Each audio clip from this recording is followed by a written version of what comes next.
Assalamualaikum warahmatullahi wabarakatuh. Kembali lagi dengan saya Dia Amelia dari kelas 6F. Di sini saya akan membagikan tutorial bagaimana cara untuk mengupgrade akun Trello ke premium dan apa saja sih fitur yang didapatkan ketika premium gitu. Nah, karena kita user biasa, jadi saya ingin menggunakan yang trial terlebih dahulu 14 hari. Gimana caranya? Nah, kita beranda dulu saja. Ya. Nah, ini template yang sudah saya buat tadi, manajemen proyek perangkat lunak di Amelia Workspace. Kita klik, kita terapkan di Workspace di board yang ini, ya, manajemen proyek perangkat lunak. Oke. Nah, di sini kita klik board.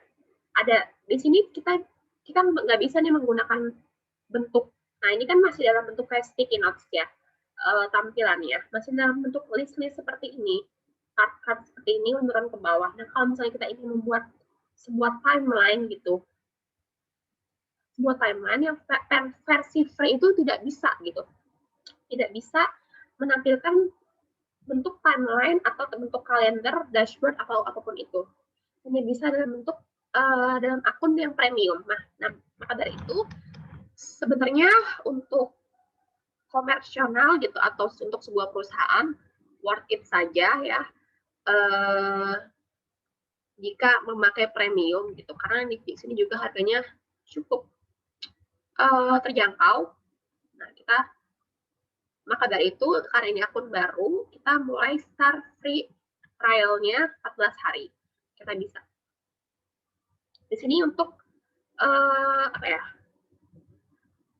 memberikan trialnya, pengalaman pengguna agar mencoba dulu nih, menjajal dulu gimana sih fitur-fitur ketika premium gitu. Nah, ketika sudah mencoba si trial ini, siapa tahu si pengguna itu tertarik, jadi memberikan tawaran dulu reviewnya gitu. Oke, nah ini udah berhasil ya, free trial of business class for 14 more days. Nah, ini bisa digunakan. Untuk itu kita bisa mengubahnya jadi board, map, timeline, kalender, dashboard. Nah, untuk board ini kita seperti ini. Board tampilannya seperti ini, tampilan standar ya. Ini board, jadi bentuknya ke bawah.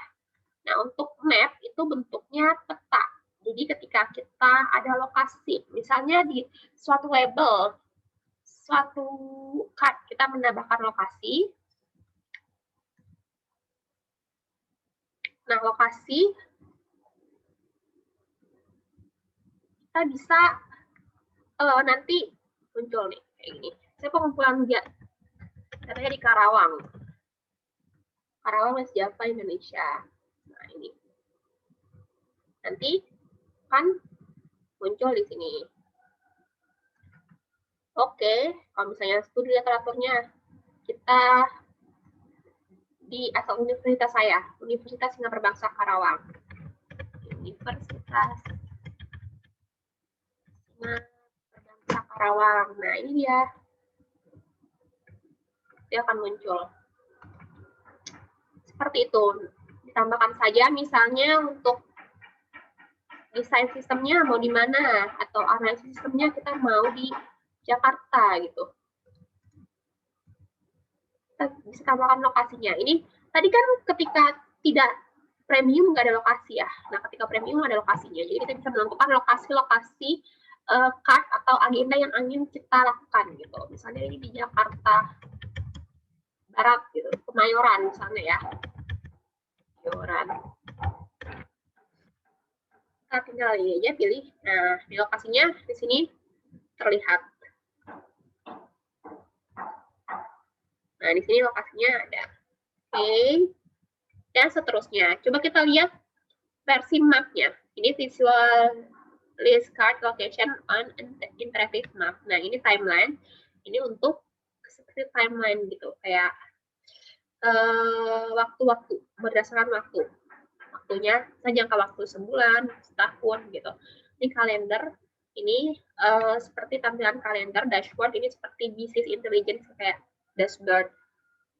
Lebih ke arah bisnis, ingin melihat performa bisnis di dashboard. Ini open workspace table. Ini ada tabelnya. Kita lihat map.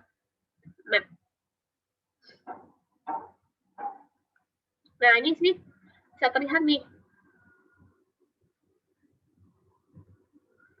maps-nya. Wow, mantap kan? Nah, di sini ada dua lokasinya. Tadi mana? Karawang. Nah, di Karawang tadi tunjukin ada dua. Di sini kita klik. Nah, di sini pengumpulan data. Pengumpulan data. Kemudian di sini bisa lihat di Unsika ada apa di studi literatur. Kita bisa lihat kan lokasi-lokasi mana aja yang akan kita kunjungi. Kita bisa lihat dari tampilan map ini. Jadi yang ada bentuk ininya aja ya. Itu tempat kita buat jadwal proyek yang akan kita lakukan gitu. Nah, di sini Jakarta. Analisis sistem. Gitu. Dan seterusnya. Ini bentuknya map. Kalau ini bentuk satelit. Satelitnya seperti ini. Jadi ada tampilan map dan tampilan satelit. Sangat lengkap sekali Trello ini ya. Dalam satu website ada tampilan mapnya juga, ada tampilan satelitnya. Jadi tidak perlu membuka maps lagi. Oke. Nah, ini aja. Nah, ini studi literatur. Kita bisa lihat dari sini kejauhan dari satelit. Ini Unsika gitu ya. Kita bisa lihat dua mode map ataupun satelit. Selanjutnya kita ke tampilan berikutnya, yaitu tampilan timeline. Nah, ini dia tampilan timeline-nya. Berdasarkan tanggal. Tanggal, ini berdasarkan hari ya, jadi pengumpulan data harinya. Ini checklist-nya. Kita bisa lihat di sini, kita klik aja. Nah, ketika kita pengen klik ini, data requirement, ini bisa waktunya, kita atur waktu kapan kita harus menceklis ini, menyelesaikan ini, pun kita menambahkan membernya, ya, ataupun kita menambahkan, kita convert menjadi sebuah card baru gitu. Oke, ini berdasarkan hari tuh 25, 26 dan seterusnya. Nah, ini berdasarkan start dan end date kita. Jika misalnya tidak seperti ini nih, mulai akhirnya ini Juli dan literaturnya mulainya di hari Juli juga tanggal 1. Nanti dia akan berhimpitan kayak atas bawah gitu. Nah, kalau misalnya kayak bergantian gini, ya pasti bersebelahan. Oke, ini ada tampilan today, kemudian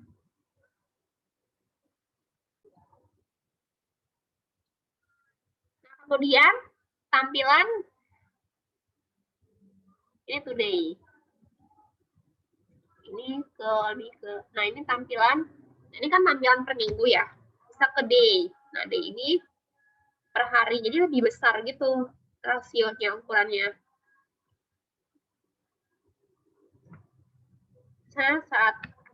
Nah ini today ini tanggal 12, agendanya apa aja.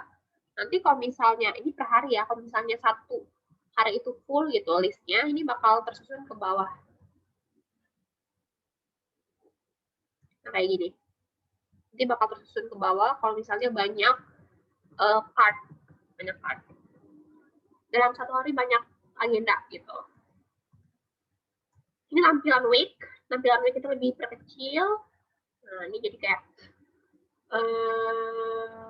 bisa 1 minggu. Kemudian terkecil nih, kita lihat bedanya kan. If day itu gede banget gitu. Tampilannya, nah ini week. Kemudian ini month, jadi bisa kita custom gitu. Tampilannya kita mau lihat. Semakin semakin per hari itu semakin besar ukuran ini timeline-nya, semakin per bulan gitu, semakin kecil ya semakin sempit. Jadi bisa kelihatan semuanya gitu efektifnya. Kalau misalnya diatur per bulan, ini disesuaikan dengan kebutuhan aja. Quarter. Nah, quarter ini per bulan, tapi dalam satuan bulan beneran kayak Juni, Juli, Agustus gitu. Jadi nggak per hari lagi, nggak per tanggal dihitungnya. Jadi per bulan aja. Nah, kayak gini. Kita bisa klik. Nah, muncul pop-up-nya. Seperti itu. Nah, ini untuk year. Ini tahun. Per tahun itu, quarter itu lebih ke per 6 bulan mungkin ya. Per 6 bulan. Kalau misalnya ini lebih kecil lagi tampilannya. Jadi bisa lihat kecil ini untuk mempersingkat ya, untuk memperkecil ukuran timeline mungkin ya. Kalau misalnya mau di screenshot kan kalau per hari itu terlalu banyak, makanya bisa diakalkan quarter seperti ini quarter ataupun per year gitu, per tahun. Nanti hasilnya akan tetap di situ saja, tapi tampilannya memang berbeda gitu setiap jangka waktunya. Oke, ini kan diurutkan berdasarkan listnya. Oke, nah ini bisa berdasarkan member. Misalnya member itu nah ini kan berdasarkan list. Ini kan list nama list yang tadi itu di board. Ini listnya namanya jadwal proyek aplikasi kasir toko. Nah ini berdasarkan list. Kalau misalnya berdasarkan member kan ada 2 member di board ini ya. Di board ini ada di Amelia yang satu lagi punya saya. Nah nanti kalau misalnya di Amelia satu ini berarti dia yang ini satu quarter aja. Year aja. Nah, berarti kalau yang di Amelia ini tandanya anggota dari sikat ini yang punya di Amelia 1. Nah, kalau misalnya nggak dicantumkan anggotanya, ini belum dicantumkan November itu karena belum ada pencantuman. Nah, misalnya ini satu. Nanti dia akan mengarah berdasarkan berkelompok berdasarkan si membernya itu. Kalau misalnya nggak ada nama membernya dicantumkan, sebenarnya nggak apa-apa, tapi ya lebih teratur aja kalau misalnya dicantumkan semua.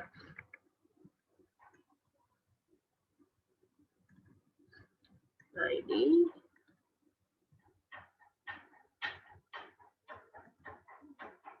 gitu ya. 2 member juga bisa. Nah, nanti dia akan dua-duanya akan tampil si card ini gitu. Sesuaikan saja. Jadi nanti bisa hak aksesnya itu bisa dari si membernya itu. Ini apa ya?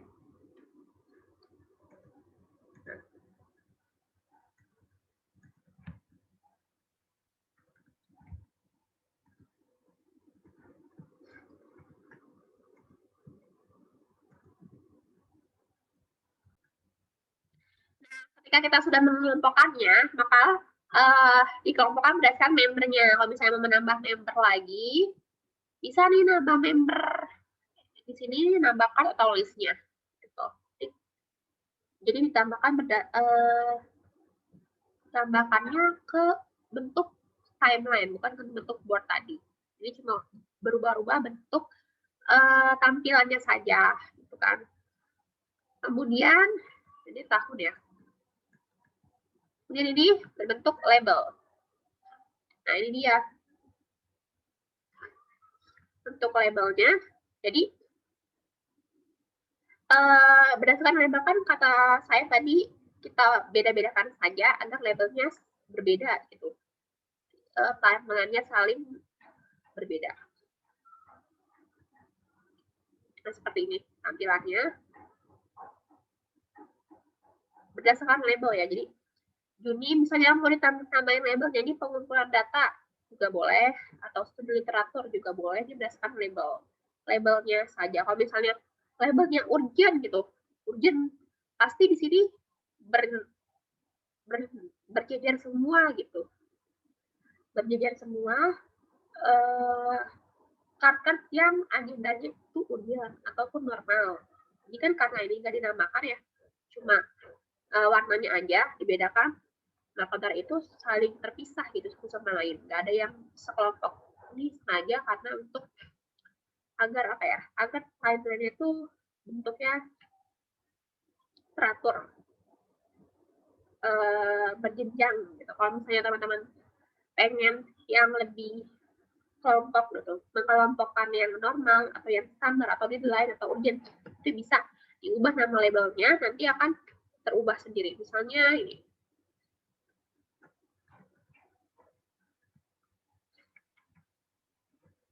misalnya labelnya kita ubah jadi standar gitu ya. Nanti di sini akan namanya standar. Nah, berubah jadi standar. Oke. Kalau misalnya ini namanya mau diubah urgent, juga bisa.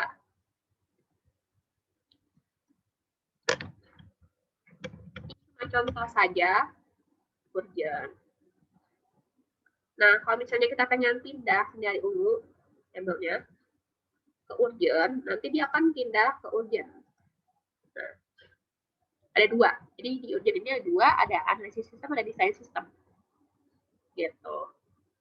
Jadi kita bisa mengelompokkan berdasarkan label. Kita hapus ya yang urgent. Kita default aja. Nah, ini berdasarkan label ya. Bisa kita ubah juga day ataupun week. Disesuaikan jangka waktunya juga bisa. Oke. Selanjutnya, selain label ada berdasarkan non itu tidak berdasarkan apa-apa gitu. Jadi hanya diurutkan berdasarkan tahun saja. Kan kalau tadi itu list, berdasarkan listnya. Non itu tidak berdasarkan apapun. Jadi misalnya ketika ada beberapa list, dia tetap menampilkan semua di sini gitu, ditampilkan semua tanpa ada pengelompokan. Nah, ini untuk none, tidak ada pengelompokan dengan label apapun. Kemudian fitur apa lagi? Timeline sudah. Ini ya, timeline. Kemudian fitur selanjutnya ada kalender. Nah, ini kalender ini karena tadi itu timeline ya bentuknya ke samping, jadi ini berdasarkan kalender. Jadi berdasarkan kalender ke bawah gitu bentuknya. 5, 6, 7, 8, 9, 10. Nah, ini ada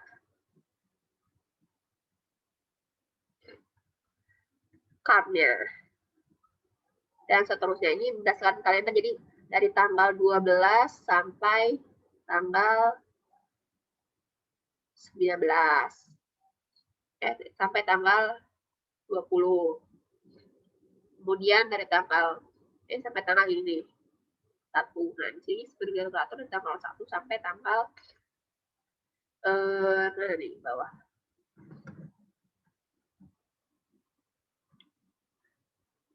Oh, ini bulan Juni ya. Oh, ini berdasarkan bulan Juni. Kalau mau pindah ke September,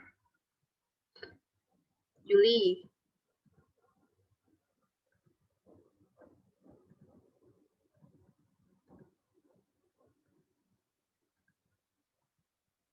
Nah, ini berdasarkan week-nya.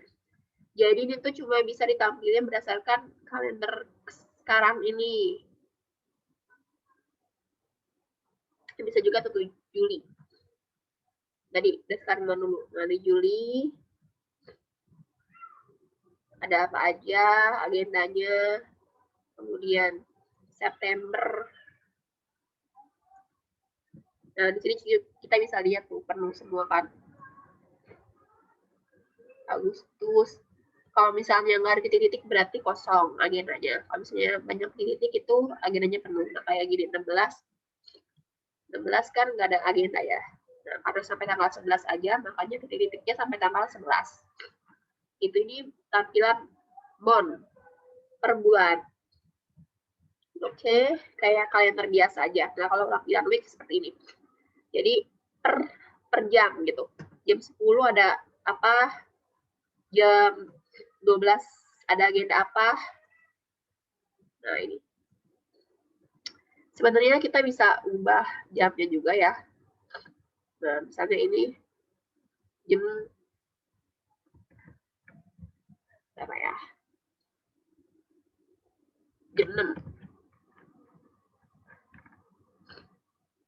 Oke. Nah, ini akan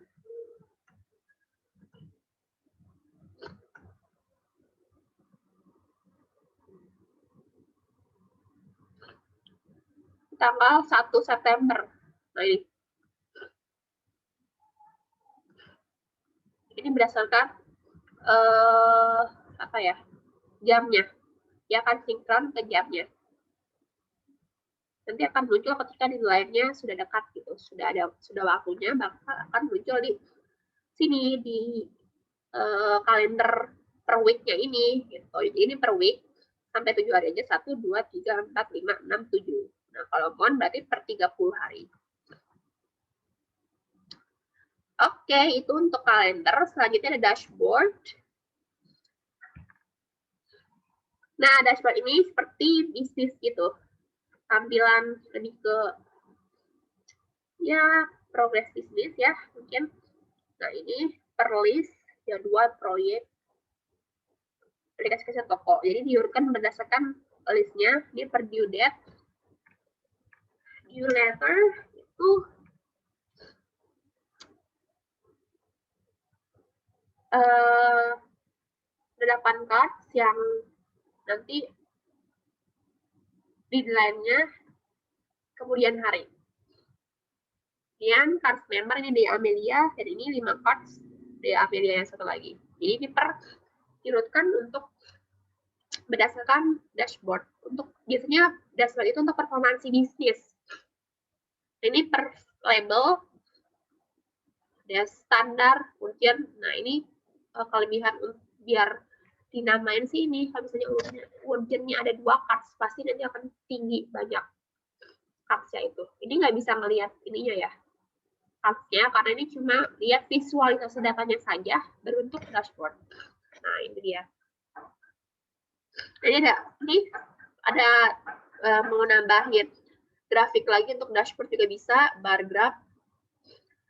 Terus kemudian tipenya kita bisa pilih per label kah, atau per member, per due date, atau per list gitu. Kita per due date aja. Nah, ini per due date. Coba kita pakai pie chart per label. Berbentuk lingkaran ya. Nah, ini dia lingkarannya kan.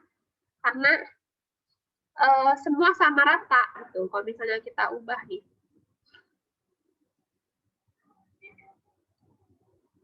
Per list, per member.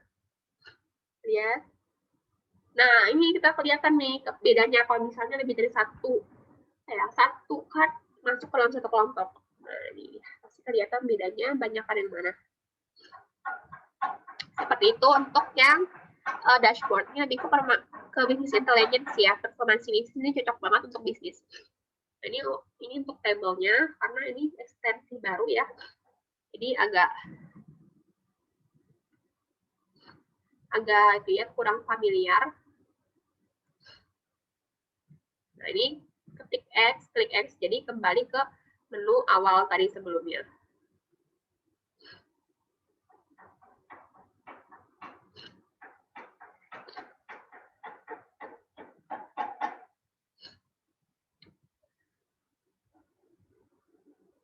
Nah, ini dia bentuk tabelnya. Bentar. Nah, ini dia workspace tabelnya berbentuk tabel. Di sini ada list, label, member, due date. Jadi diurutkan berdasarkan card-nya apa, kemudian listnya apa, kemudian labelsnya apa, gitu. Ini boards-nya apa, kalau misalnya ada boards baru, nah, kita bisa melihat nih. Nah, ini nggak usah gitu ya, si manajemen proyeknya. Kelihatan nanti ada board-nya apa, card-nya apa, portofolio. Nah, ini ada. Diurutkan card-nya apa, list-nya apa, labels-nya apa, members-nya apa. Kalau misalnya kita satukan ke ini, manajemen proyek perangkat lunak, akan menyatu. Ini keseluruhan. Oh, labelnya apa, membernya siapa saja, ada kemudian judulnya kapan saja. Jadi kita bisa memanage, mengatur jadwal kita agar sesuai dengan rencana, gitu, tidak kemana-mana. Nah, ini belum diedit ya, jadi tidak ada isinya. Bisa langsung kita edit juga kan, gitu. Namanya. Kita bisa edit juga listnya mau masuk kemana, labelnya kayak gimana diubah, bisa. Membersnya tambah members lagi juga bisa, gitu kan. Atau date-nya kita ubah. Atau kita mau ini misalnya udah selesai, kita cek tulisannya. Berarti ini udah selesai tandanya seperti itu. Ini untuk memfilternya, misalnya memfilter berdasarkan due date. Next. Nanti akan terfilter sendiri apa aja sih yang due date-nya dekat-dekat ini atau next month, bulan depan gitu. Jadi bisa difilter. Ini bookmark untuk linknya untuk nge-share si tabelnya. Oke.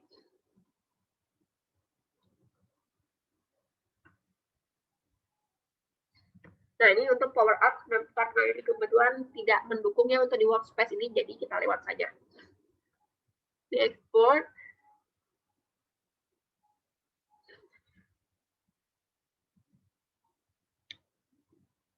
Jadi ini untuk ekspor data dari luar si Trello. Kita skip aja karena ini tidak terlalu berpengaruh kepada aplikasi project. Sudah, mungkin itu saja ya untuk tutorial penggunaan Trello, dari mulai penjelasan secara general, kemudian pembuatan jadwal manajemen proyeknya, sampai dengan yang terakhir ini tutorial untuk mendapatkan trial atau akun premium dan apa saja fitur-fitur yang ada dalam akun premium ini. Tuh, mungkin cukup sekian dari saya, kurang lebihnya mohon maaf. Wassalamualaikum warahmatullahi wabarakatuh. Terima kasih.